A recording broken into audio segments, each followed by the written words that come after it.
Ce jeudi 9 mars, RMC Story lance une toute nouvelle émission baptisée Famille d'agriculteurs et à laquelle Thierry Delamour et Dans le Pré participe.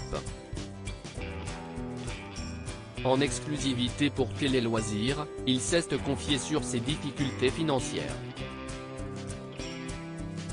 Dans Famille d'agriculteurs, au plus près de leur vie, nouveau docu-réalité diffusé ce jeudi 9 mars sur RMC Story, canal 23 de la TNT, 12 familles implantées dans différentes régions de France et en Belgique ont ouvert les portes de leur quotidien. Parmi eux, on retrouve certains des agriculteurs de l'Amour et Dans le Pré, l'émission phare diffusée sur M6 depuis 18 ans. Ainsi, Guillaume et Tom, en couple depuis leur rencontre dans la 17e saison du programme Champêtre, ont accepté d'y participer, mais à une seule condition. Nos conditions, c'était que les parties privées de notre maison restent privées, comme la salle de bain ou notre chambre.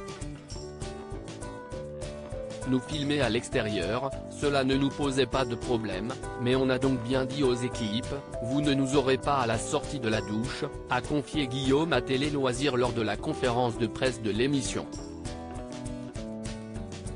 La crise du Covid a eu un impact sur ces vignobles. Un autre agriculteur emblématique de l'Amour et Dans le Pré a accepté de participer à Famille d'agriculteurs, au plus près de leur vie.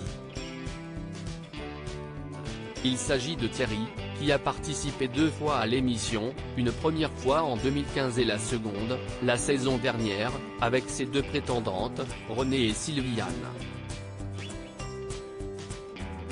Il avait notamment marqué les téléspectateurs avec son légendaire coquin de sort.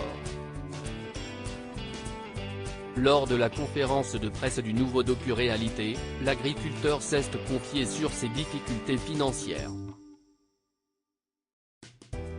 Depuis le Covid, les caves coopératives, dont je fais partie, ont de grosses difficultés à écouler le vin. Cette année, il y a un marasme terrible. À Bordeaux, ils commencent à vouloir arracher des vignes. Quant à Bordeaux, ça ne marche pas, vous imaginez bien qu'ailleurs en France, si y est-il le marasme complet, nous a-t-il dit. Ce jeudi 9 mars sur RMC Story, Thierry a expliqué qu'il espérait récolter 4 petits sous avec son entreprise. Si est difficile, ça fait peur, nos revenus baissent, à Bordeaux, il parle d'arracher les vignes, a-t-il ajouté.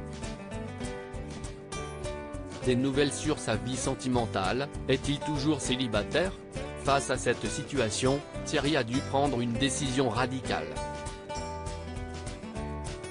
Je vais arracher 7 hectares de vignes cette année. Je vais planter à la place des grenadiers et des cassis pour faire du jus dans quelques années. Ça va me permettre de préparer ma retraite, a-t-il continué. Nous avons voulu savoir si c'était la première fois qu'il était contraint d'arracher ses vignes. Je n'ai jamais vu ça, même du temps de mes parents, nous a-t-il répondu. Et de poursuivre, à l'époque, quand on arrachait une vigne, c'était pour en replanter une autre. Là, on peut replanter, mais si vous ne vendez pas votre production, qu'est-ce que vous en faites? C'est très difficile. Et le mot est faible. À noter que dans ce premier épisode de Famille d'agriculteurs, au plus près de leur vie, Thierry parle de sa vie sentimentale. Et il n'est plus seul. En effet, il partage sa vie avec une certaine Claudine. À lire aussi Famille d'agriculteurs, cette condition que Guillaume et Tom, l'Amour et Dans le Pré, ont posée pour participer à l'émission.